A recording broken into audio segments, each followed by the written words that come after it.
Welcome to Behind the Stays, a podcast that shares the stories behind your favorite Airbnbs, boutique hotels, and hospitality brands, and the hosts, operators, and entrepreneurs who have brought them to life. Every Tuesday and Friday, you'll meet the military veterans, the retired flight attendants, tech entrepreneurs, the school teachers, the single moms, and the real estate investors who are all, in their own unique ways, shaping the future of travel and hospitality.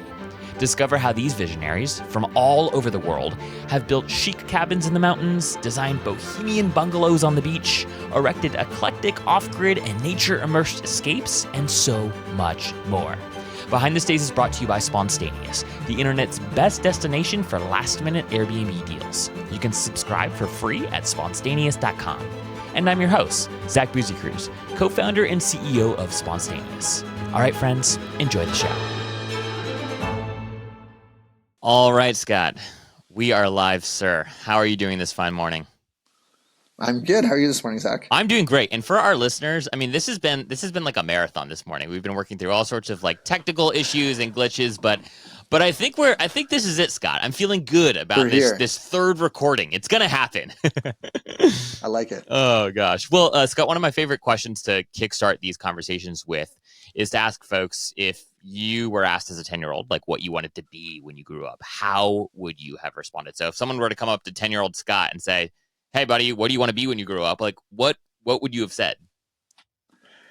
Yeah, 10-year-old Scott, jumping back, at that point, I would have wanted to be a farmer. I loved being outside and looking around. I was like, what job are you outside all the time? And it was a farmer. I liked animals. So, I thought farming was the life for me, for sure. Wow. That is epic. That's not something that I was expecting to hear, quite frankly. You just don't hear that like these days, right? People being like, "Oh yeah, when I was 10 years old, I wanted to be a farmer," and yet like we need more farmers. We do need more farmers. Yeah, it's not as easy to get into, I think, as what it maybe could be. But 10-year-old Scott was like, "I'm all in for farming. Just let me be outside all the time, and it's going to be great." So that's definitely what I was into. Well, hey, I'm sure you learned a lot about hard work, right? Farming is not for the faint of heart. So, I imagine gave you sort of a skill set to be able to become an entrepreneur, right? Eventually, but fill in those gaps for us. Like, what happens between 10-year-old Scott wanting to be a farmer and however old you are now, Scott, building this like hospitality brand? Like, fill in those gaps for us. Yeah, for sure. So a bit of a road. It wasn't kind of a jump from 10-year-old Scott to now. I grew up and didn't become a farmer, but I actually went off to school to become a teacher. So I went to university and got my teaching degree, and I taught for 5 years, teaching grade 6 for most of that time. But ongoing, kind of while I was teaching, I was flipping houses with my younger brother. Oh, wow. And so buying a house, renovating it, and selling it, and really enjoyed that. So much so that we were like, you know what? I don't know if I want to keep teaching full time. I'm not sure. I was kind of in this throes of, I like renovating. My dad's a general contractor, so I kind of grew up swinging a hammer. And so I enjoyed that. But the other big part of my life, was being outside still as much as 10-year-old Scott was. And so that involved a lot of camping, a lot of canoe tripping, outdoors and backwoods. And kind of pushing forward to entrepreneurial flipping houses was kind of that mindset of like, hey, we're doing this on our own. Yeah. So that piece kind of started coming into play. But then the other part was the kind of glamping side of it was that we were always trying to convince our friends to be outdoors with us, my wife and I. So I was married and we'd be like, hey, let's go on this trip. And often it was a struggle and people would be like, I just need running water or I just need a bathroom or something like that. And so it kind of led me down this rabbit hole of late one night, like how do we get people to, because once they're out there, once you convince people to come, they're like, I love being outside. Yeah. It's so great. And so how do we get that? And that's where I stumbled upon glamping. And actually I stumbled upon a place out east in New Brunswick, so Eastern Canada, that was for sale at the time. And I was like, we should move to New Brunswick and we should figure this out. And I don't know how we're going to do it.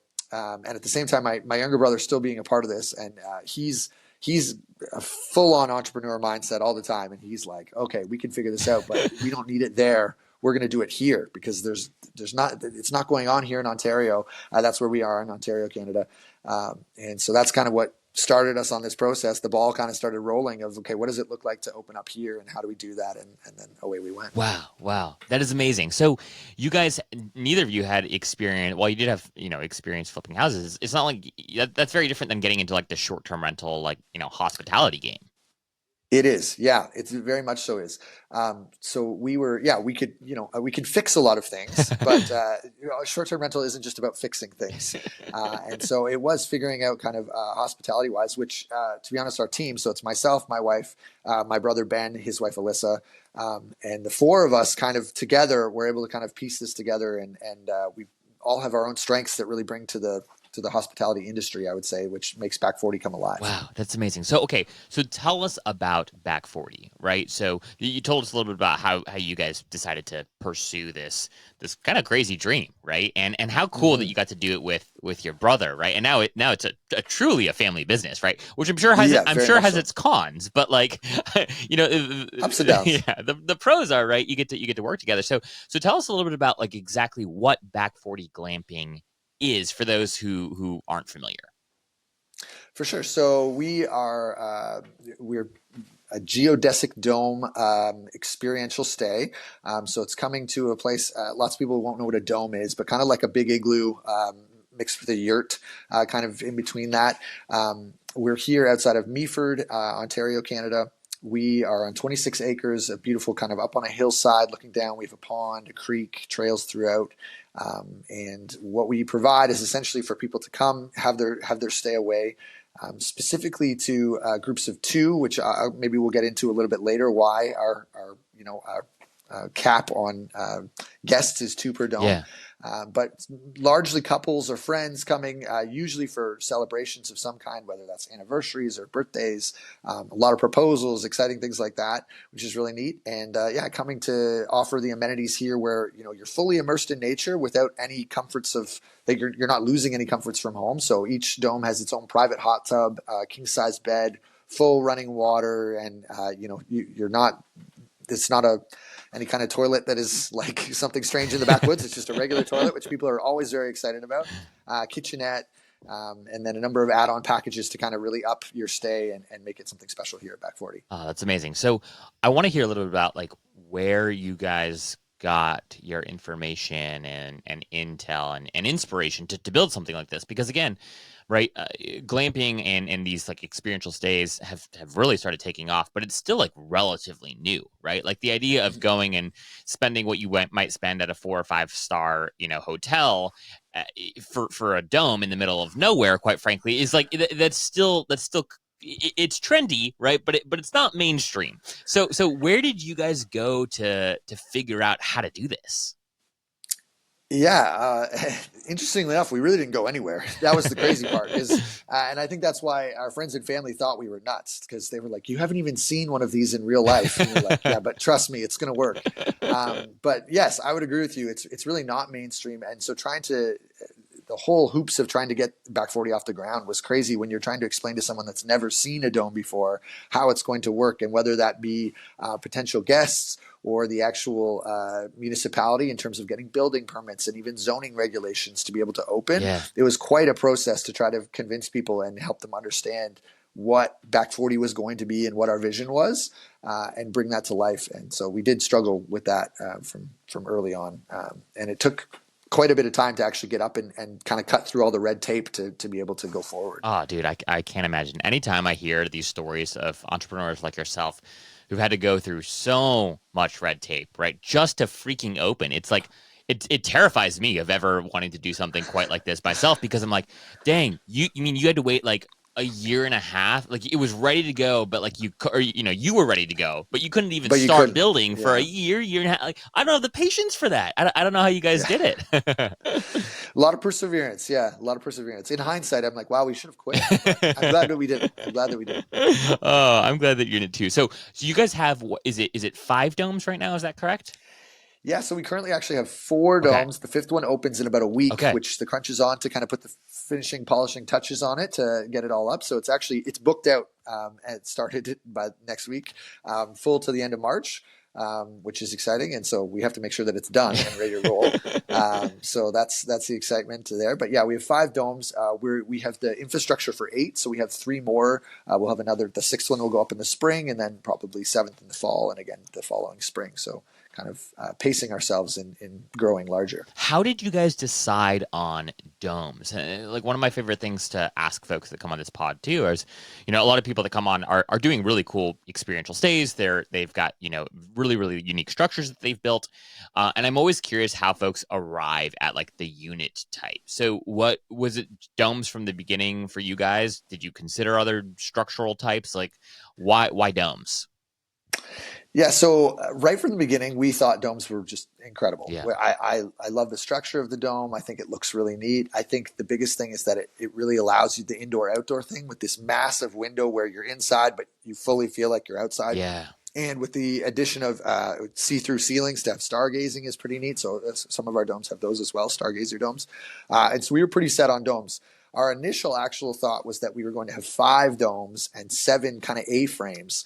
And the A-frames were going to be more family-oriented with like some bunk beds and so on. But in our consultations with the municipality, and specifically the site that we chose, our neighbors trying to get them to understand what glamping was, they were really opposed to it, and pictured fully this kind of a party campground, and that wasn't our vision at all. And for us to try to explain to them, and there was a lot of opposition, which is why the red tape took so long.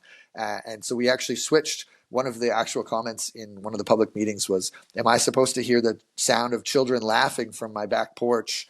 And so we weren't allowed to have families, which is crazy because I have 3 kids and we live here on site, and I'm like, kids don't laugh. Yeah, so we were actually kind of pigeonholed into just having domes. We weren't actually allowed to have anything else, which in hindsight is great. It's like our brand was built not necessarily on purpose in a sense, but that kind of moves into we were only allowed 2 guests per dome, and that made us kind of focus in on, okay, so what does a couple want when they get away, and that kind of brought our brand to life even more so than what we had pictured originally. Yeah, what's really interesting about that, right, is it really helps constrain you creatively, which actually can be a benefit, right? Of like, hey, we wanted to do this, we kind of wanted to be all things to all people. We wanted to build an array or a plethora of different glamping experiences, but the municipality says we're limited to this. So then, like, that focuses your energy and your creativity, and quite frankly, you probably have a better product overall because of that, like, necessity of focus to one unit type. Oh, absolutely. I think you're 100% correct. And we only realizing that in hindsight. I think in the moment we were like, what do you mean we're getting pigeonholed into this thing? But that hyper focus of, we're only allowed to do this, so let's do this really well, and this is what we want to do. And it did, allow us to really elevate our game in terms of what Back 40 became and is, was because we kind of had these constraints. So I agree with you. Yeah, that creativity was kind of pigeonholed in a sense, which is great now. At the time, you were like, what? How? These constraints are so hard. Yeah. Oh gosh, yeah. I can't imagine. And what about the name? Like, what is Back 40? So lots of people don't necessarily know. So that when someone says like, "Oh, I'm out in the Back 40," it's referring to usually 40 acres that are set far away from maybe the main farm. So if you say like, "Oh, way out in the Back 40," is set apart from maybe your everyday life. And we love that idea, and the idea that this is a place where you're coming away from kind of the hustle and bustle.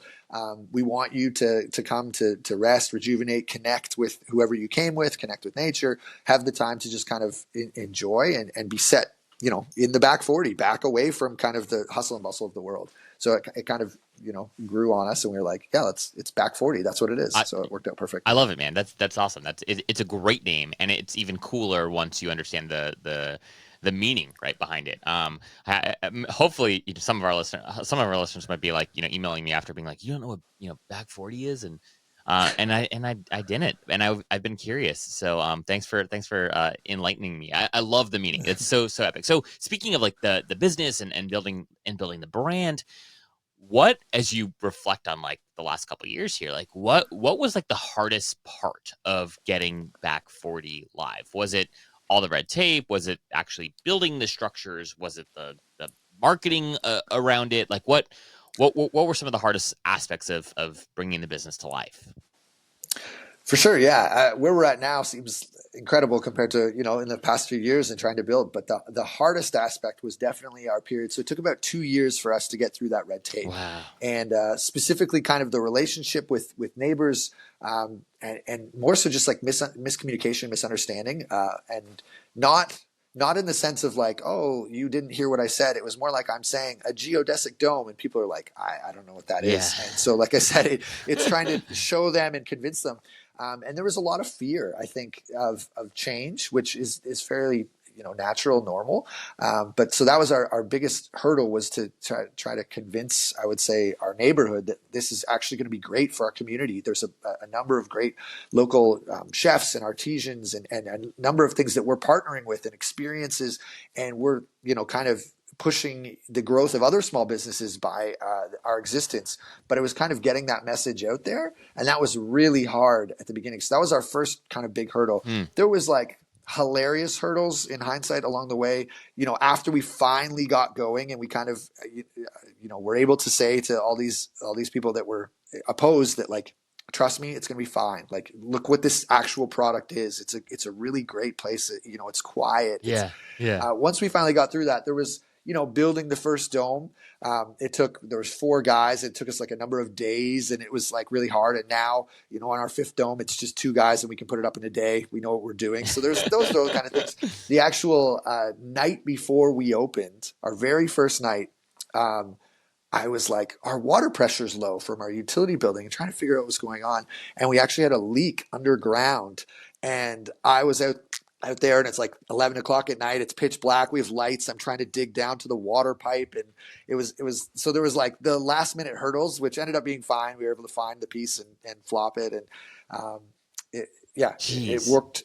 It worked okay. But yeah, the beginnings were the hardest for sure. The brand and marketing itself actually was, we had this idea in our brain, and we were like, if people see it, I think they'll want it. We just need to get it out there. Yeah. And my wife, Elizabeth and Alyssa, were incredible with that, and we're understanding really kind of, they did a ton of deep dive research into the algorithms of Instagram and Facebook ads and all those kinds of things, of saying, all right, how do we use social media to just get our brand out there?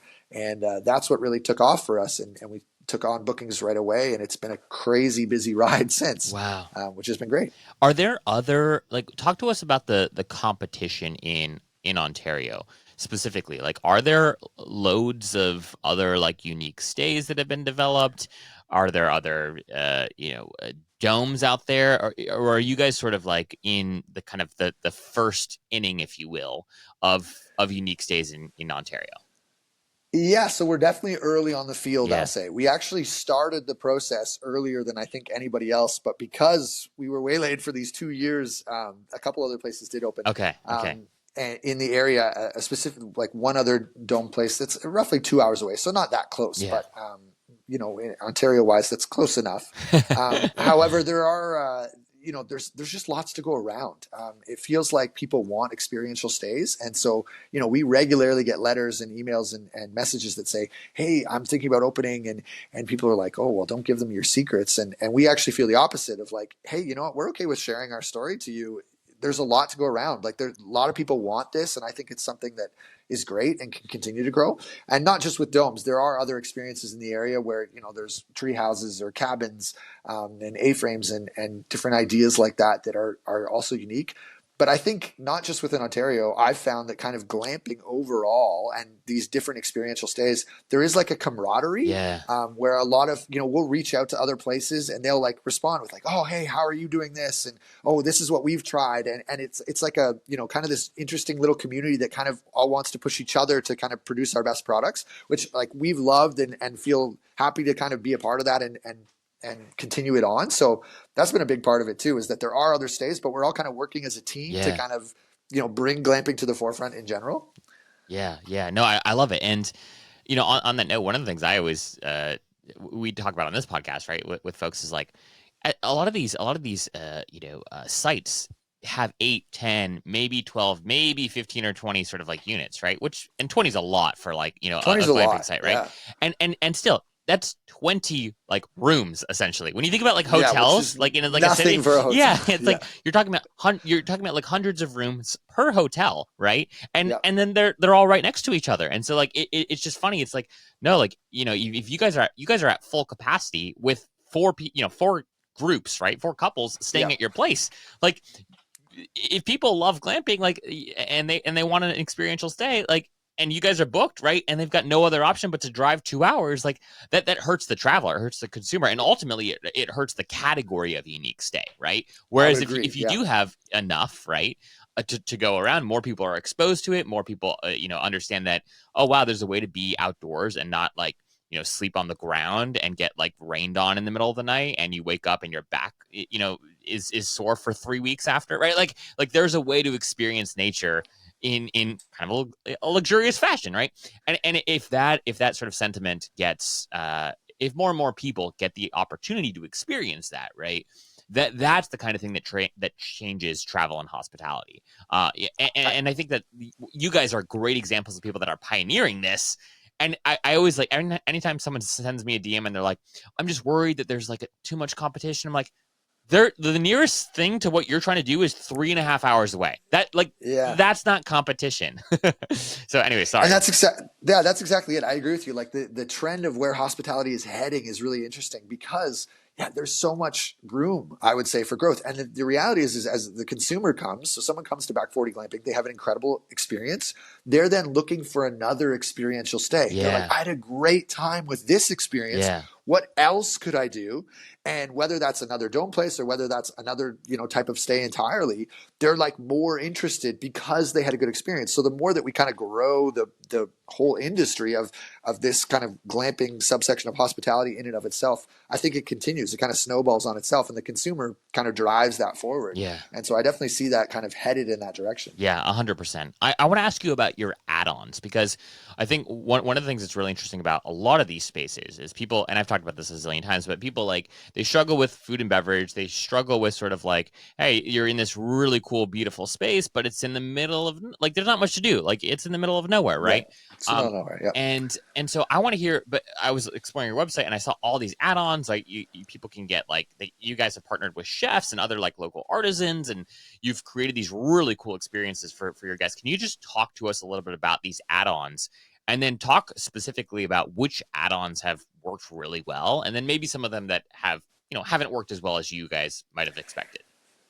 Sure. Yeah. One of our like visions from the forefront was that we wanted to partner with people because, like you said, like the stay is cool, but we want this to be like a base camp and jump off and explore our area. We love where we live. We think it's such an incredible place, and we want people to go out and check it out. And there's also incredible people doing incredible things around us, and maybe they don't have the spotlight shone directly at them, but I think we can kind of bring that in. So, that was one of the things right from the forefront for us. So we started with how are we going to have these add-ons and what are we going to be able to do with them? And so we have been able to partner with a bunch of local businesses and small businesses specifically, but to bring in some of these add-ons. So like you said, in terms of food and beverage, we provide complimentary drink at the beginning. So we get you to choose. Would you prefer we have a local ginger beer company or brewery, local beer or local cider, and you kind of get that pick up front. Nice. And then in terms of food add-ons, we have partnered with some local restaurants that have chefs that are able to do some incredible meals that are like, one step to it being perfect. So there's a small kitchenette with a toaster oven that fits a 12-inch pizza perfectly. So they do these flash freeze pizzas that are stone bake, and you put them in and they come out and they're incredible. Wow. But it hardly takes you any time. So when you're in the dome, you're like, wow, I have this incredible, delicious meal right in front of me. We're actually revamping our meals to work with another chef that's providing us with this incredible ribs, kind of like fall apart in your mouth. They're really, really good. Nice. It's nice when you get to test everything. It's like, this meal's awesome. And we've got some really good curry coming and a couple other dishes, some salmon, again, fairly local, bringing all that kind of thing in within kind of 20-25 minute drive from here is where we're kind of drawing from. Wow. And then also experiences themselves. So the meals have done really, really well. And that's been great. But as well as like some of the experiences, we tried to do an in-house spa package. So we had someone with the local spa businesses that was coming in, and that actually wasn't as popular as there's actually a spa business that's about 40 minutes away. Okay. And so we actually were able to partner with them and say, okay, so you can go there for the day at a discounted price, and they've got, you know, hot springs and cold plunges and massages and all these things, and come back. And so that has actually taken off and done really well. Another one that we thought would do really well was in-house yoga, where a yoga instructor comes and leads you into your own private session. And that one didn't take off. And we were like, oh, I guess that's not exactly what our clientele are looking for. When, you know, when you're getting away, you're not looking to get your sweat on necessarily. And so that one was something we were like, oh, okay, that didn't really work. We also do provide some things that aren't necessarily an add-on. So like snowshoes, we provide snowshoes in the domes. Right now we have 3-4 feet of snow kind of everywhere, which is crazy. It's a lot. Yeah. Big dump, but people that have never snowshoed before are like, wow, it was such a cool experience to go out and be able to snowshoe the trails. And so there's those kind of add-ons. And then we have a number of add-ons that are kind of coming down the pipe. We have been reached out to by a local guy who has a helicopter, talking about helicopter rides, if he could land and pick people up for a little tour of the area aerially, which is really cool. We're excited about that one in the spring, as well as charter boat rides from the harbor. We live very close to the Great Lakes. We're about 8 minutes and you're right at the docks. Wow. And so kind of those experiences again, where things that people are like, oh, I don't get to normally do this. And part of my stay was to do this other really neat thing. We've also partnered with some adventure groups, doing some exploring caves. There's a number of caves in the area, so they take you on a guided tour through some caves. It's pretty neat. So it's been fun to be able to, you know, reach out and have all these different options for people to explore and enjoy when they come. I totally love it. And, you know, this is sort of like the guest guidebook 2.0, right? Like obviously doing guidebooks have been around for a while. But what's beautiful about, I think, these models, right, where they're a little bit more partnership driven, is the business is aware of like their prospective customer, your guest, right, in a way that's just a little bit more personal, right? So they go, oh, you're from Back 40. Okay, great. Yes, awesome. Like here, you know, we've got this special thing for you. And like the likelihood of them being able to, you know, treat them extra nice, right? Or whatever, I'm sure just goes way up, right? And talk about that collaboration of like, hey, like, will you guys come and do an in-house spa thing? Oh, actually people prefer to go to the spa themselves. Great. Like being able to work through those things with local businesses and partners, right, strengthens obviously your relationship to the community, but then also I would imagine increases like the value of the product at the end of the day for the guest, which is Definitely. Awesome. Yeah, definitely. I would agree. So talk to us a little bit about like what it costs to bring all this to life, right? Because a lot of folks who are listening to this show, they are either in the midst of building a unique stay of some sort. They might be aspiring to build a unique stay. They might be a professional property manager with 25, to 50 stays that they manage, but maybe they're interested in kind of building their own glamping site one day. Help give us a sense for like what investment is required to pull something like you guys have pulled off.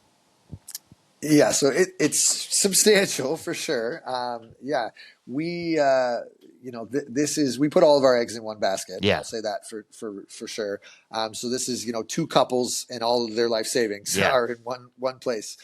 So we live on site. So the first thing is to buy your site. And as everyone knows, kind of the cost of land has increased drastically. And so, buying your site was a lot. So we were able to buy our 26 acres. It was just before COVID, and we paid $600,000 Canadian, which is, Americans a little bit less than that for the dollar exchange. And so that's a big chunk of change up front in terms of actually having the space. Now, again, our house is here. There was already a house on the site, so that worked out well for us that at least we're having a place to live. But then following that, it's the infrastructure, the next big cost. So being able to make sure that you can get hydro in, and being able that is there adequate water supply. We had to get a new well drilled specifically for the site. Wow. Our house already had a well, but secondary well, and then a massive septic tank to be able to take all 8 domes and flow them into one specific location. So all of that was the next big step. And so that was a huge chunk. And then the domes themselves cost about 150,000 Canadian, but that includes everything from the concrete poured. We've actually tested our 4th dome has in-floor heating, which was a new experience for us. We were like, we want to try this out, see if it'll work to heat a little bit better. And it was incredible. Wow. It's so cozy. And so we're going to continue to do that with the further domes. But so it's about 150 per dome after that. So all in, it's like, $1 million. Yep. Yeah. not including the property, $1 million to get kind of all the domes and the infrastructure up and going for where we're at right now. Yeah. That said, obviously we're fairly young. We're in Yeah. our 30s and late 20s and early 30s. So, we didn't have $1 million. We put all of our life savings there, and then we're able to approach some family members and say, hey, this is, again, trying to convince them of, trust me, this dome thing will work, and get some loans that way, and then, have been able to pay them back because of the success of Back 40, which is great. Yeah. Oh, that's amazing, man. Well, I mean, props to you guys for, again, going all in on this. Like, and to listeners, like, one of the things, actually, Ben Wolf, who I've talked about a number of times on this podcast, he's over at Onera, and he's the founder there. And one of the things Ben says a lot is, like, do it right the first time, and, like, don't skimp. He says when it comes to, like, unique stays and experiential stays, you can't skimp. If you're going to be charging, hundreds of dollars up to, in some cases $1,000 a night for, a dome stay or something like that, right? Like, right. You have to do it right from the get-go. Otherwise, it's not worth doing. Like, there are plenty of other ways to skimp and save money in the short-term rental sort of hospitality space. And if that's your mode, like, don't do experiential hospitality. It is, these are Ben's words. And it sounds like you guys latched onto that and understood, like, hey, like, we've got to do this right from the get-go. Otherwise, it's not worth doing.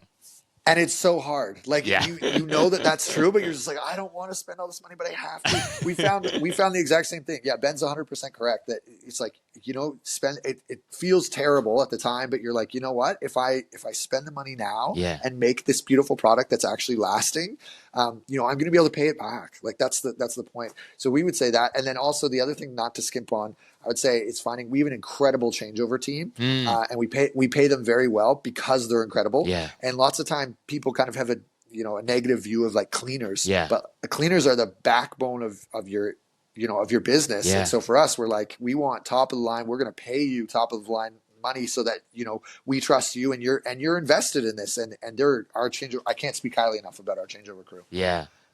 I love that. And I want to double click on that too, because a lot of the times, right, these stays, right, and everyone's business is a little bit different, right, but your cleaning team is also, like, they're kind of your guest experience team in a sense of, like, when somebody walks into a space, right, it could be perfectly clean, but if, like, the pillows aren't fluffed appropriately, or, like, there's not, like, a fresh vase of flowers or whatever it is, or, like, the bottle of wine isn't, like, positioned well, or, like, whatever your standard is, right, it's not somebody that's just coming in and changing sheets and, like, sweeping the floor, right? Like, these folks are hugely influential, and quite frankly, like, they are the front lines of your guest's experience when they go to check in.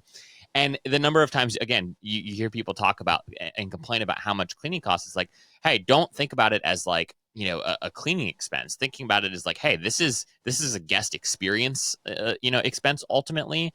And, find the right people that can help elevate the experience, so that it's not just clean sheets that they're providing, but also, like, all the little special touches that you want, so that when your guest walks in, their very first impression is nothing short of just, like, wow, this is beautiful. This is amazing. It looks even better than the pictures. And I would say our team specifically has, like, elevated our own game in so many ways. So some of our other packages, so we have a romance package, and flowers and wine and chocolates. And one of our guest team, changeover team, was like, we should have rose petals. Like, there needs to be rose petals. We added that, and people love it. Yeah. Our movie night, we have a movie night package add-on. So we have a projector that sits and then projects up on the dome. So it's kind of like an IMAX experience. Wow. It's really neat. Wow. And then they give, some candy, some, like, as if you're at the movie, some popcorn and a little popcorn maker. And one of our changeover team was like, I was like, what are you doing when I pop by? And she's like, oh, I'm positioning the projector.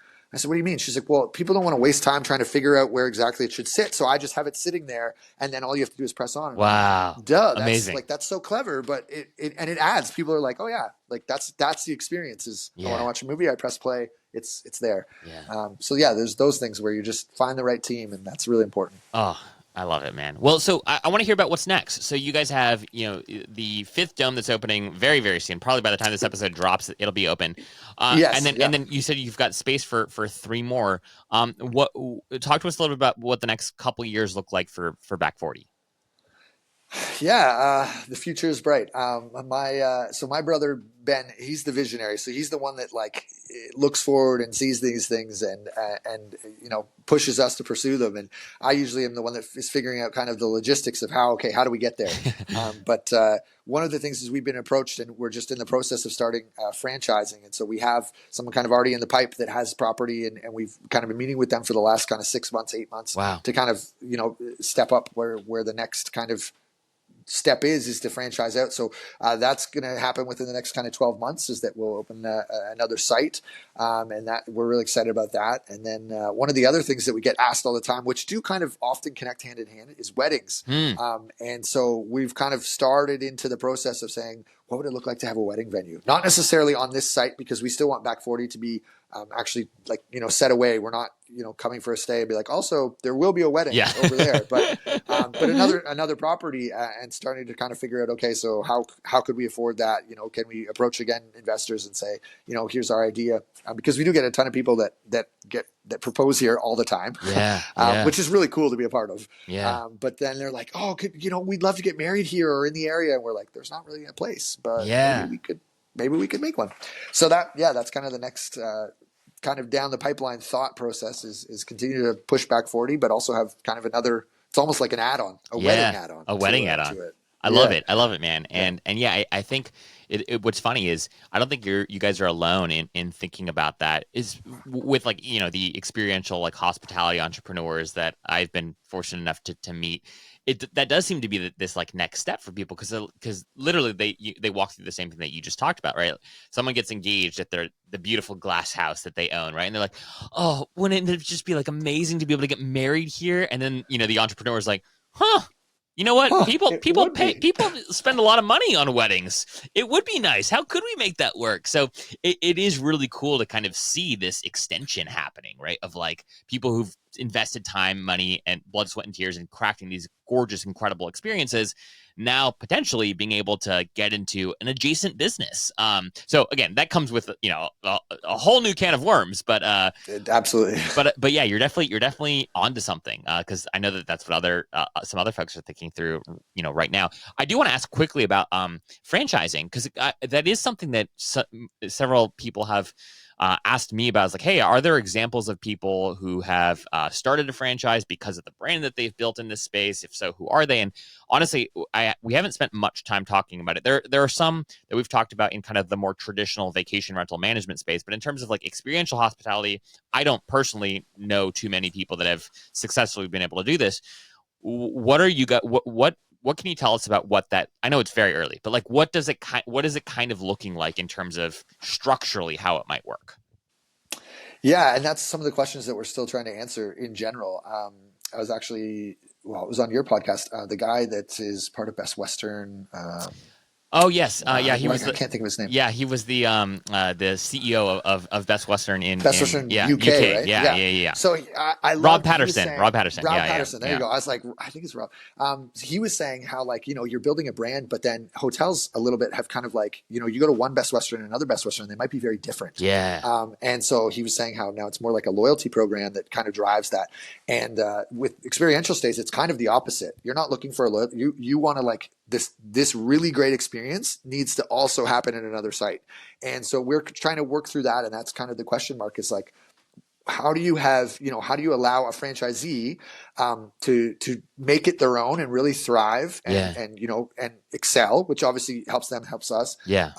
But also at the same time, ensure that everything, stays on par and stays on brand and all those things. So, from what we've read and kind of is you need to be really selective with your franchisee. And so lots of people are like, oh, I'd love to do this. And you're like, do you fit? Like, would we want to just let you join onto our team? Because if yes, then there's a good chance that you can extend the team to be there. But if you're like, I don't know if you'd fit with our team, it's probably not a great idea. So that's one of it, is trying to figure out how much internally, like, still use our booking platform, go from there. But obviously you have your own site, your own team that's over there. We're not jumping back and forth or something strange. So we're still trying to answer those questions, and then what it looks like. And there's different, even just like how a franchise is set up in terms of like, oh, do you get a percentage per booking? Because, you're still doing that, or is it just like a yearly fee that you're like, able to collect, and they just pay a one-time chunk, and so it depends kind of how much you feel that you can give to the franchisee, Yeah. and say, okay, I think you can handle all this, and I trust you. And then they're able to make more money arguably off of that because you're doing less work, and so therefore it shouldn't get paid as much. Yeah. But it's kind of that tension or relationship that we're still trying to figure out, which so far is working quite well. So yeah.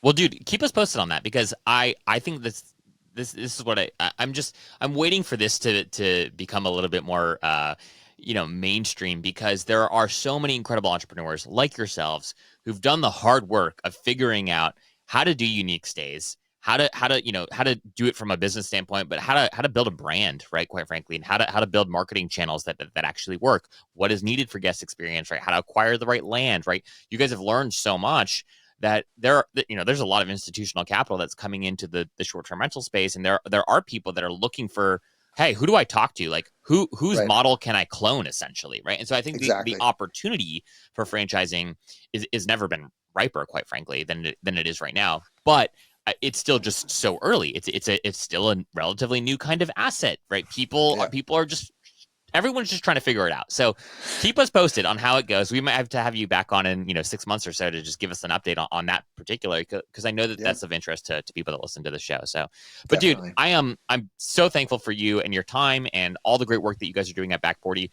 If folks want to book a stay at Back 40, if they're interested in following you guys on Instagram, I'll have links in the show notes, folks, to Back 40's website, also their Instagram handle. But Scott, if folks want to connect with you, and or if there are people that are listening to this that might be interested in partnering or investing in a future project, like what's the best way for them to get in touch with you? Yeah, honestly, if you email info@back40glamping.com, again, info@back40glamping.com, that's the most straightforward path. Even if you DM us on Instagram or something, we usually say, okay, shoot us an email at info@back40.com, so at back40glamping.com, pardon me, so that we can then start an email thread and kind of work through, and that's the best way for sure to kind of get a hold of us and get the ball rolling. We're excited for new partnerships and new ideas like that. Awesome. And folks, I'll go ahead and just throw that email address in the show notes as well. So you just scroll on down the show notes. You can shoot Scott and the team an email or follow them on Instagram, and be sure to check out their website as well. Scott, thanks so much for your time, man. It's been a pleasure. Thank you, Zach. So appreciate it.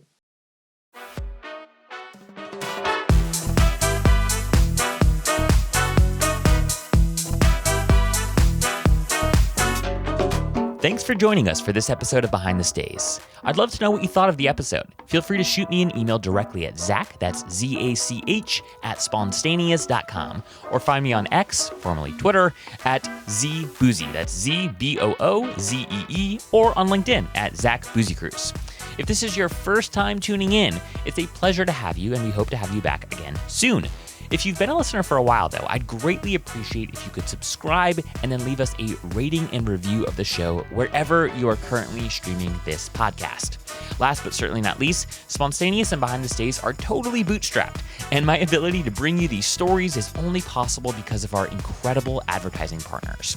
We're very much a startup show, and while our growth rate is amazing, thanks to all you who keep tuning in and sharing our show with your friends and family, we haven't quote-unquote made it yet. So if you could do me a huge favor and go and check out the sponsor for today's episode in the show notes below, I would greatly appreciate it.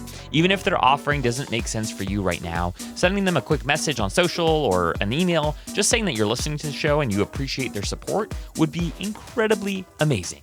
All right, friends, thank you so much. Enjoy the rest of your day, and we will see you on the next episode of Behind the Stays.